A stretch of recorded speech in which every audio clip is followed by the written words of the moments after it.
On the 24th of February, 2022, Russia invaded Ukraine. When the first rockets hit Kyiv, chaos broke out for the millions of people in the city.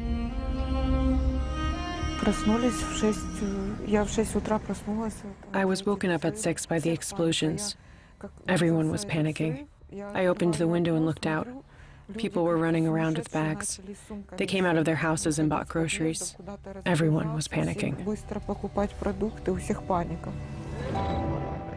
Until that morning, Alina Kukina, her husband Alexander, and their 7-year-old daughter Alisa led the life of a typical middle-class family in Kyiv.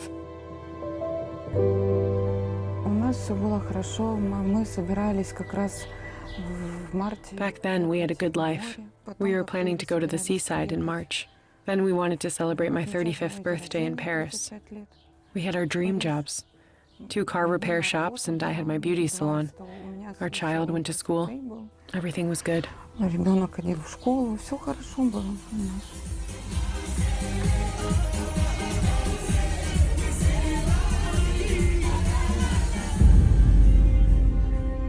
On the 24th of February, that all came to an end. Я вирішила розповідати про це, щоб всі знали, що в нас робиться дійсно. Я ради цього I've decided to talk about it прийти на інтерв'ю. so that people know what really happened to us. Бачили і знали, що в нас дійсно. I'm agreeing to this interview so that everyone can see and know that here people are being shot to Я death, хочу, щоб багато людей raped. в світі це побачили і дізналися, The terrible things that happened to them. що в нас робиться, бо це ж кошмар.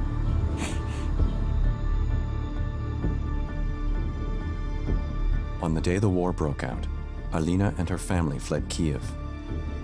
They left the city in 2 cars. Alexander and the Lexus,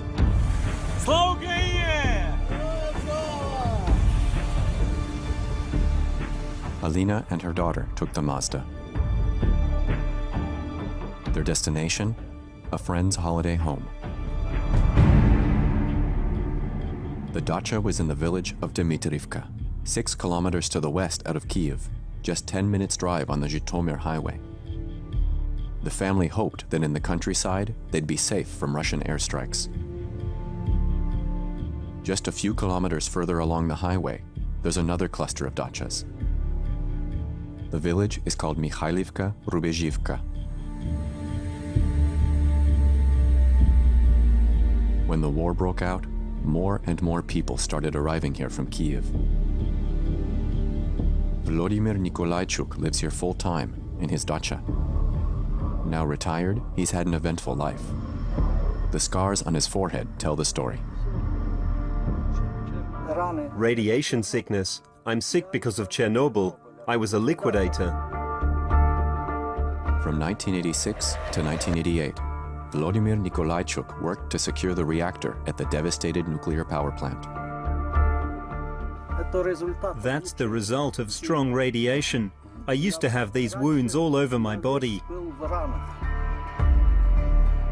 The war made the 71-year-old a hero once again. On the first day of the Russian bombardment, things got very crowded in his dacha.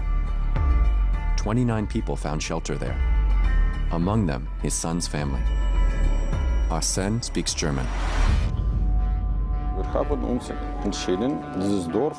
We decided that this village is safe. We can live here, no problem. And I brought my family to my dad's on the first day. I was 100% sure that my family would be safe. Arsen Nikolaichuk returned to Kyiv. As a lieutenant in the reserve army, he was on standby to defend his city. Maxim Yovenka and his wife also fled Russian air attacks on the capital. Ksenia herself was Russian, born in Crimea. With their 6-year-old son, the couple also sought refuge in the dacha settlement of Mikhailivka Rubezhivka. But Maxim and Ksenia are no longer able to tell their story. the couple were shot dead by Russian soldiers on the Zhytomyr highway.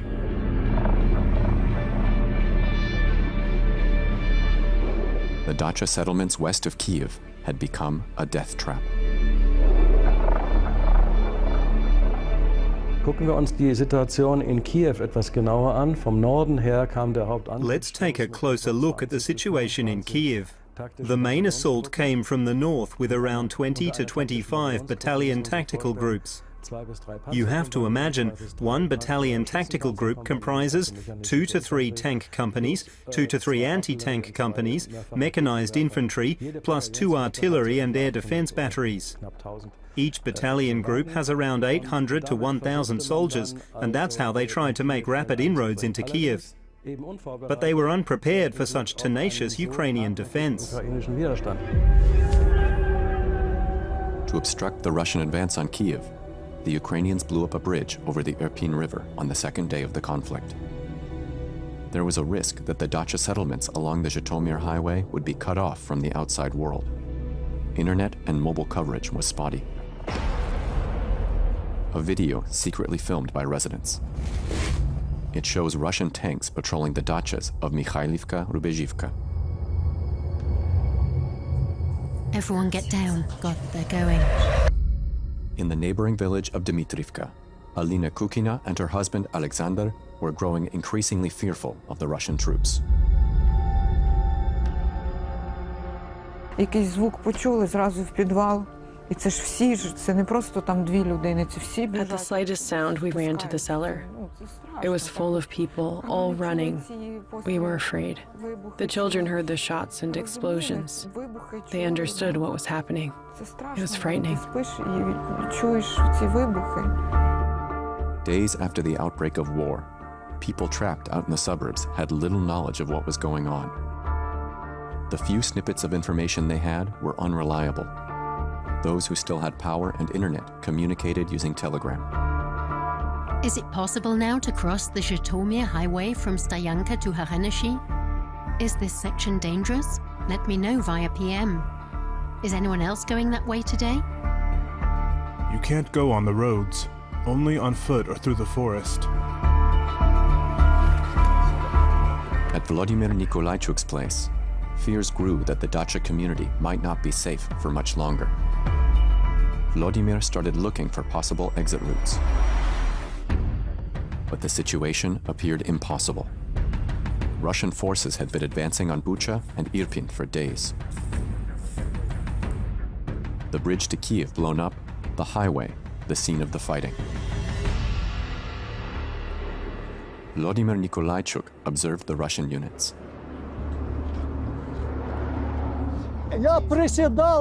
I squatted and looked through the gap with the binoculars to check the location of their patrol. The same in the other direction. And there by the Stella, they were there at the gas station store. Searching for an escape route from the besieged dacha colony along the Zhytomyr highway. For Volodymyr Nikolaichuk, this became a potentially deadly mission.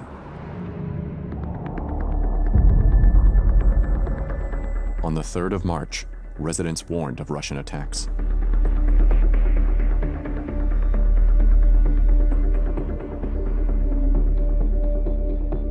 We have information that the Zhytomyr highway is blocked in the direction of Kyiv. The precise point is unknown. An acquaintance just called to say he couldn't pass. They fired shots. There was a battle on the junction of the Hareneshi parking lot. It's still going on. Be careful. There's a very long convoy of enemy equipment. I think the fighting's really close to the gas station. Smoke's rising from there. Hang in there. We'll all survive this. The Zhytomyr highway became the scene of heavy fighting between Russian and Ukrainian units. They were centered on the Kyiv suburb of Stoyanka, just in front of the destroyed bridge over the Irpin. An official warning was posted at 12:55 p.m. Attention! A convoy of enemy vehicles consisting of 14 units is moving along the Zhytomyr highway in the direction of Stoyanka village. Keep calm and attend to your personal safety. Additional warnings will be issued should the situation worsen. For Alina Kukina, her husband Alexander, and daughter Alisa, the warnings issued on that day came too late. Вже не могли залишатися в таких умовах. We no longer had the energy to stay there in such conditions. We wanted to go home. Додому.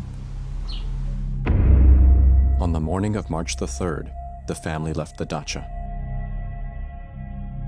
Alina took the white Mazda. Daughter Alisa traveled in the Lexus with her father, Alexander. Я ехала сзади, муж говорит, от меня. I drove behind him. My husband said, "Keep close behind. I'll drive in front and you go behind me." And then I realized he was speeding up. видеть, что он скорость начинает набирать. Mommy was driving behind in the Mazda, and I was with Daddy in the car in front. I found it boring just looking out of the window the whole time. Then I started playing my favorite game on my cell phone. Їх спочатку не було, стріляли. You couldn't see them at first. The shots came from the forest.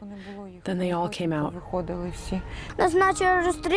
When they started to shoot, we couldn't drive as fast anymore. Normally Dad sat like this, but then he sat like this. Бо йому встрелили в нього в ноги. They shot at his car. The bullets hit his legs, lungs, chest. His legs, too. Then he stopped the car. He stopped the car at the checkpoint. Біля зупинки зупинив машину. Their daughter was also injured. A projectile became lodged in Alisa's shoulder. Meanwhile, Alina was hurtling towards Kyiv. She didn't get very far. The bridge over the Irpin had been blown up, and Alina was forced to turn around. She drove back to the Lexus where her husband was fighting for his life. In the back seat, their injured daughter. They shot at me again as I drove past. I couldn't stop, you see? A few hundred meters away from her husband's Lexus, Alina Kukina's car left the road. Her Mazda hit the crash barrier. I thought, my life's over. Stopped. Door opened, hands up. I was thinking, our army? They won't shoot. Then I see the gun. Someone on the tank, probably the captain, signaled I should come over to him. What else was I supposed to do? I knelt. He aimed the machine gun at me and said, "Talk or I shoot. Where are the fighters?" He aimed the gun at me and I had to stay there for maybe 5-7 minutes, and I didn't know what to do. He pointed the gun at me and all I could hear was him loading it. I thought, he's gonna shoot whether I know the answer or not. He'll shoot.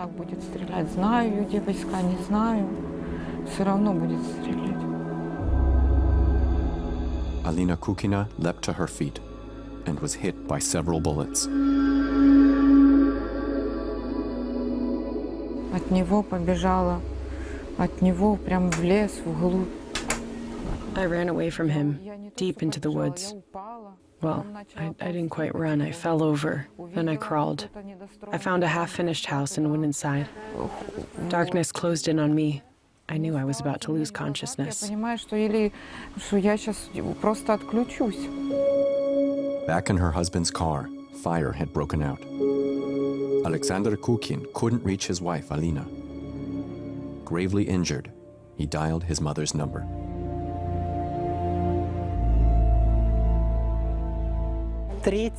On the 3rd of March at 11 o'clock, my son called and said, "Mama, it's over.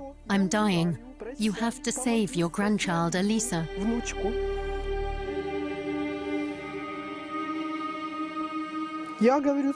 I replied, "What are you talking about?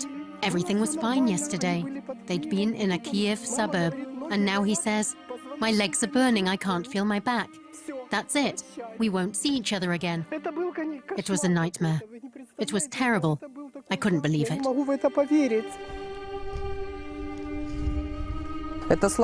Thank God he was still alive and able to open the window. The car was already on fire and the child could have been burned alive. То ми були в машині, ми 3 часа плакали. We were in the car for 3 hours and I was crying. There was smoke. I could hardly breathe. I almost suffocated. Then I got out of the car. He said to me, "Unfasten my seatbelt." I tried, but it didn't work. He crawled out of the car and his legs touched the burning trunk. Then I saw that his legs were burning and I started to cry. The tears ran down my face. I was afraid. I was afraid to see a person like this. Then I ran away. The 7-year-old ran into the forest where she met some local men. She told them what had happened, and the men rushed straight to the highway to recover Alexander. Friends of the Kukhin family soon got wind of the attack. Shortly before 3 p.m., they post a missing person announcement on Telegram. Hello, please help. 2 cars were shot at the Zhytomyr highway near the parking lot. Has anyone seen this woman? She was in one of the cars. Alina Kukhina was rescued. Residents of the village of Kapitanivka discovered the badly injured woman and took her to one of the last functioning hospitals in the area. The bullets had shattered her hand and collarbone. Whose tank was it? Russia? Russian. Still in shock, she tells the doctors what happened. I knelt down. He started to shoot. I started to run away. Then I realized my arm was hanging down. Meanwhile, locals fought to save the life of Alexander Kukhin. They held the phone so he could speak to his mother, who called him repeatedly.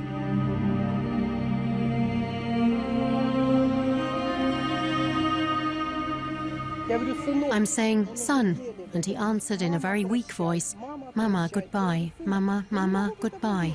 I can't believe it. He was 35 last year, 35 years old. The ambulance arrived too late for Alexander Kukhin.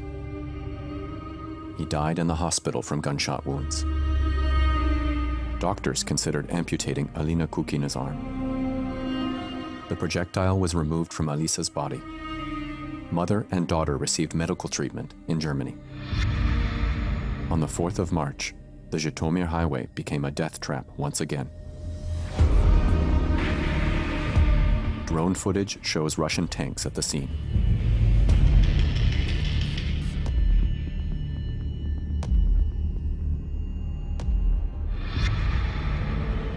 Mykolaiv, 20 kilometers from the outskirts of Kyiv. It had also become unsafe. People started trying to leave. It happened on the 4th of March, a Friday. The war caught up with us at the dacha, and we wanted to go back to Kyiv. Alina Lebedyeva and her husband turned onto the highway close to the village of Buzova. The retired couple didn't think they would run into Russian soldiers. Drone footage shows the precise position of Russian tanks.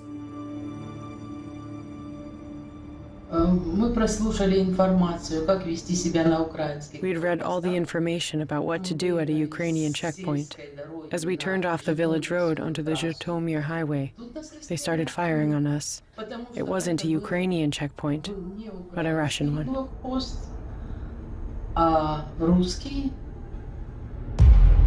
The bullets hit Alina Lebedyeva's upper body.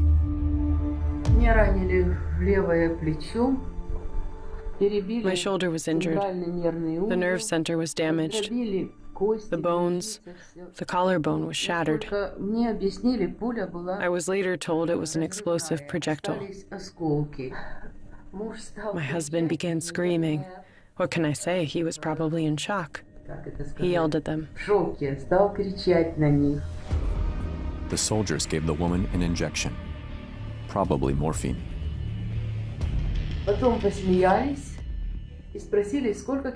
They laughed and asked how many kilometers to the village. 6, I replied. Then they told me to go. They must have known I wouldn't manage 100 meters with such an injury. That's how it went. After 100 meters, I fell and that was it. I just lay there. I couldn't feel my legs. I was confused. I felt sick. I was bleeding. The pensioners were found by other refugees. Alina Lebedyeva was initially taken to a Ukrainian hospital, but she later made it to Berlin with her granddaughter. Her serious injuries were treated at a hospital for emergency care in the German capital.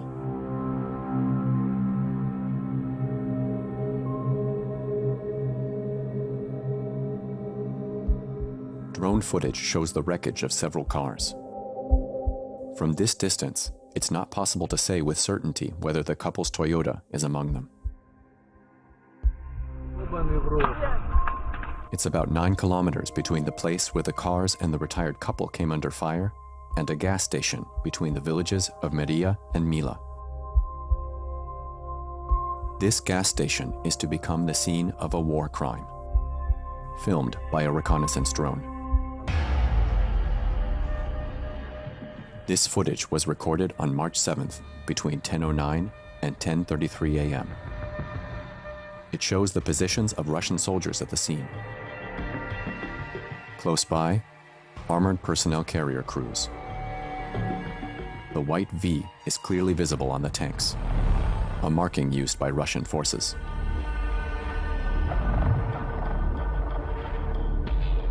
Four combat tanks secure the road along the gas station. The guns are pointed towards the highway. In this shot, the alleged perpetrators.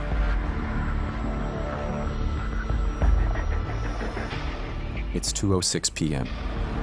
A convoy with refugees, at least 10 vehicles, approaches the gas station.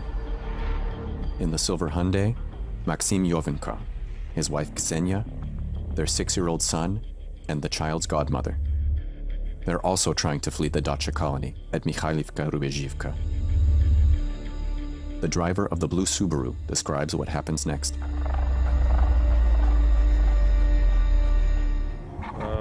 They started shooting at us. We tried to turn around as fast as we could. Zooming in shows that the side and rear window have been hit.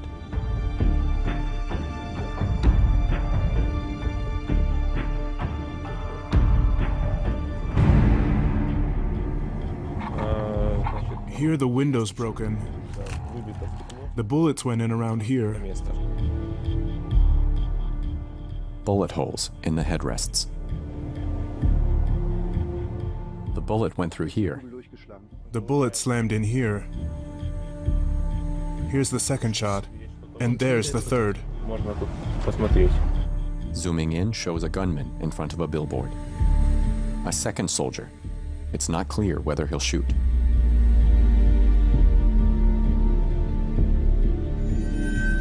On the ground, scattered fire. Written on white paper displayed in the rear window and windshield of the Hyundai, the word children. The car turns around. The tires burst. My son was unlucky. His engine stopped, probably because of the firing, and he was stuck in the middle of the road. The shots had killed the mother because she was protecting the child with her body. My son got out of the car and put his hands above his head. He yelled, "Children, don't shoot." Maxim Yovenko and his wife Ksenia died.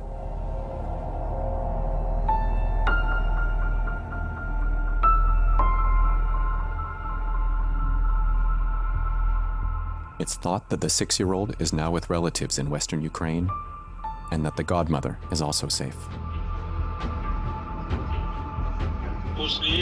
They took my grandchild and the injured family friend to a ditch. Then they must have wondered what to do with them. In the end, they let both of them go.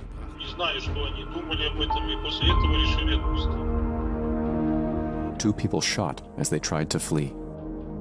A war crime captured by a camera drone. 45 minutes after the fatal shots, the Hyundai is in flames.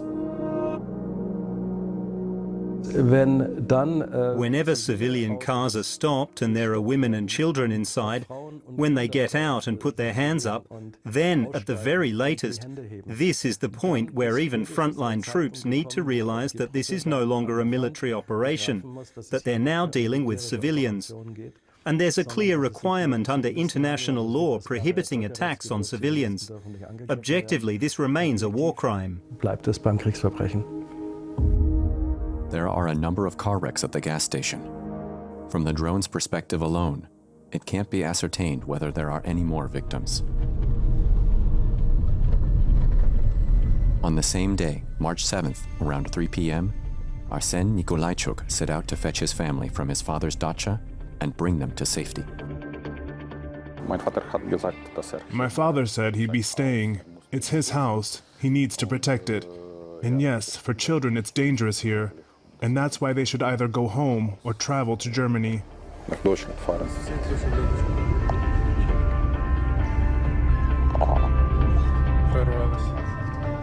Arsen Nikolaichuk's father led the convoy as it drove over a dam. The route then continued along the edge of the forest towards the Zhytomyr highway. As they approached the highway, they met some of the refugees who'd been shot at and forced to turn around at the gas station. First,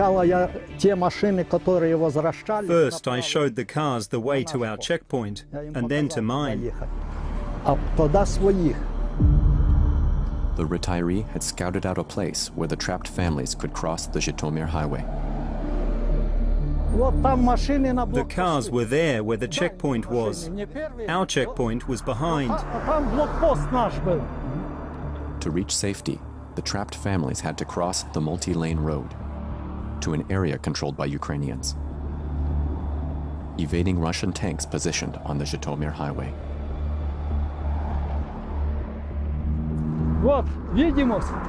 See, at this point I gave the signal for the convoy to drive off.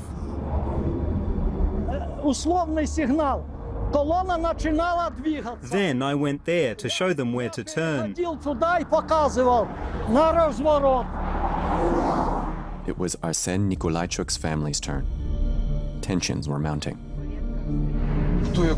Does anyone know a prayer? On the Zhytomyr highway, Vladimir Nikolaichuk checked whether any Russian tanks were in sight. The pensioner issued the signal, no danger. This wouldn't be the last refugee convoy guided by Vladimir Nikolaichuk out of the dacha colony. Arsen says his dad led up to 2,000 people over Death Road.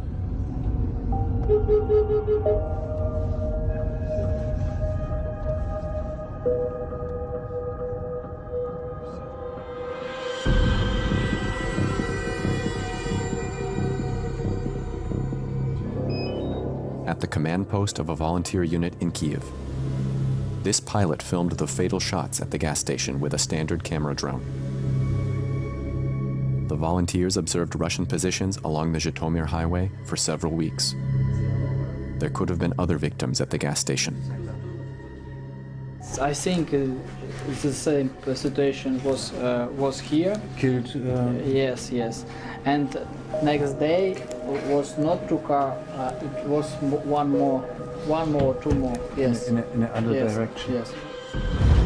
Until late March, the drone pilots carried out reconnaissance missions over Russian positions, passing the information on to Ukrainian artillery units. Meter by meter, the Russian army was forced back. The assault on Kyiv failed. Gradually, the scale of the highway massacre became clear. Who were the perpetrators? And where did they come from? And who was issuing the orders? This must be the gas station. On the right side, is it the gas station? Maybe? We go to the Zhytomyr highway to gain our own impressions of the crime scene. Up to this point, we've only seen it from the drone's perspective. If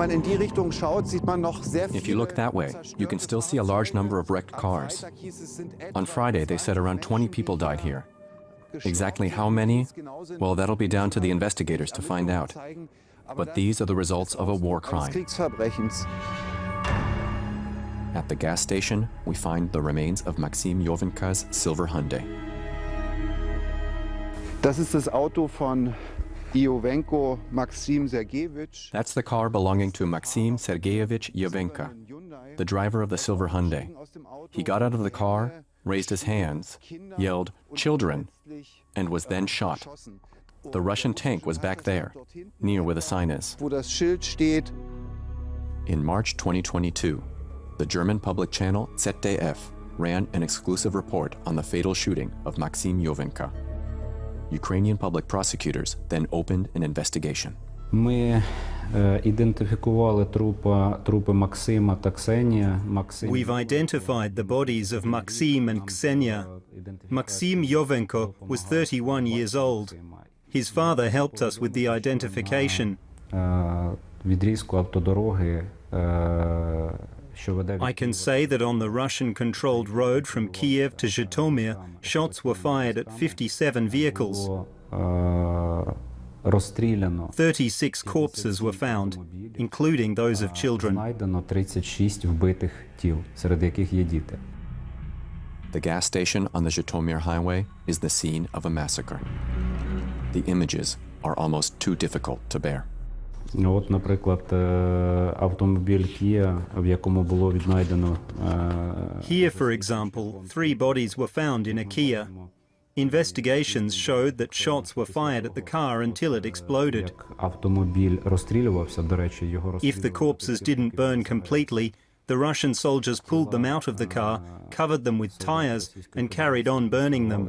Які не догоріли, обкладали їх шинами і палили далі. The green tarps used by the perpetrators to cover the bodies. Just like the one seen here on the Russian tank, from where soldiers fired on refugees. Ось хотів би наступне фото показати автомобіль. Now I'd like to show you this photo of the Kia which was fired on and burned out. On the back seat we identified a child's car seat, as well as the remains of the body of a child less than 1 year old. Рештки дитини, якій було менше 1 року. And here are the remains of a young woman, Anastasia, 17 years old. Can we find any indications of where the perpetrators came from? We begin our search around the gas station. Soldiers took the godmother and son of Maxim Yovenka and Ksenia to a dugout in the nearby forest. They'd orphaned the 6-year-old boy just minutes before.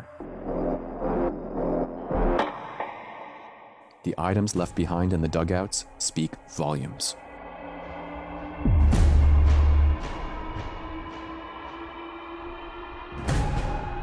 There are Russian army jackets here too. They're from the Russian army. Russian blankets, Russian sleeping bag. On the Zhytomyr highway, the spot where the tank stood. The Russian tank was here, among other things. Let's see if we can still find something. Maybe something was left behind. From here, shots were fired at Maxim Yovenka and his wife. Hier liegen überall Patronenhülsen. There are heavy weapons cartridge casings lying around everywhere. You see, sometimes you still do find something. This is the top of an equipment list. It states what equipment's been assigned to the soldiers, and they've also signed for it. Here, for example, cartridge sizes. How many millimeters? At the top of the form is the number of the unit, 46108. The unit comes from Buryatia, more than 6,000 kilometers from Ukraine. The Russian Republic lies between Lake Baikal and Mongolia. The unit belongs to the 5th Tank Brigade in Ulan-Ude, the capital of Buryatia. The names on the documents are verifiable. In the forest behind the gas station, we find this destroyed tank. Weapons issue slips lie around everywhere. A name on one of the slips reads, Lieutenant B. Budayev. We discover a death announcement online.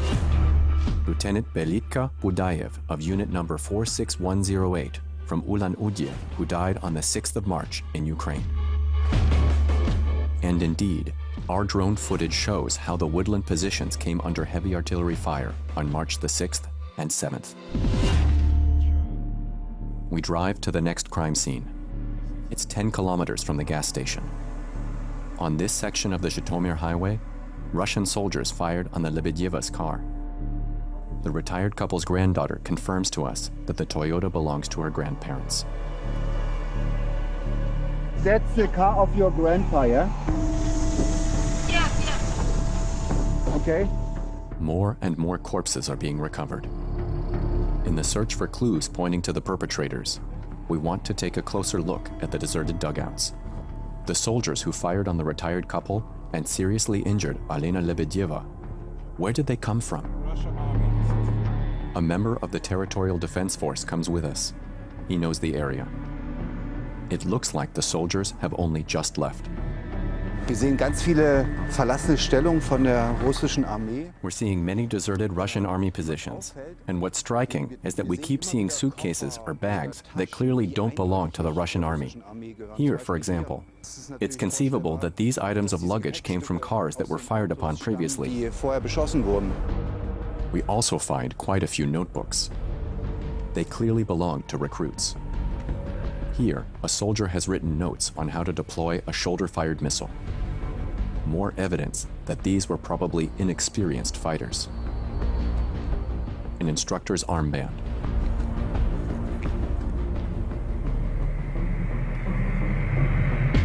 A video aimed at recruiting contract soldiers to tank brigades. The instructors wore the exact same white armbands, just like the one we found. On the inside of our armband, the names of the recruits, and the date of recruitment, the 24th of June. 8 months to the day before Russia invaded Ukraine. Offenbar wurden hier entlang der Straße, auf der also viele... Evidently, here along the road, where so many civilians were shot, young men were deployed who were still in training for the army, new recruits. Sich in der Ausbildung befanden bei der Armee, also Rekruten quasi. We find another document that states who is responsible for the soldiers. It's an accompanying letter for a BMP-30 infantry fighting vehicle. The unit code is at the top of the document. Again, 46108, the unit from Buryatia. The paper's been signed by A. Kondrov. The commander, his full name, Andrei Viktorovich Kondrov. A rare photo in a Russian military publication. Russian contract soldiers from distant Buryatia fighting on the front line in Ukraine. Alexandra Garmazhapova is a peace activist from Buryatia. And Badmayev again. These are all Buryat surnames. Wie kommt das denn, dass so viele... How come so many young men from Buryatia are fighting in Ukraine? In der Ukraine kämpfen? Нужно понимать, что Владимир Путин за 22-23 уже года не смог построить... We have to understand that in 23 years, Vladimir Putin hasn't succeeded in developing Russia's economy. Buryatia is one of the worst hit places, a depressed region. To escape the financial misery, young people have two options. They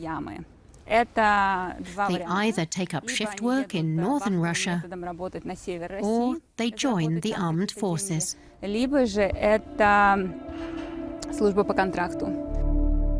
Meanwhile, Ukrainian public prosecutors have also named a suspect in the Kukin family case. The soldier was part of a notorious unit.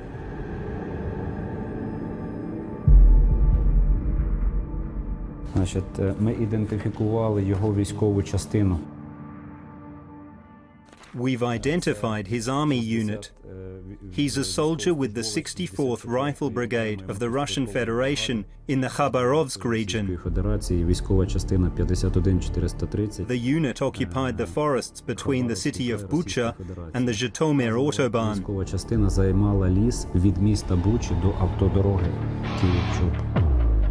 The 64th Separate Guards Motor Rifle Brigade is accused of war crimes in Bucha.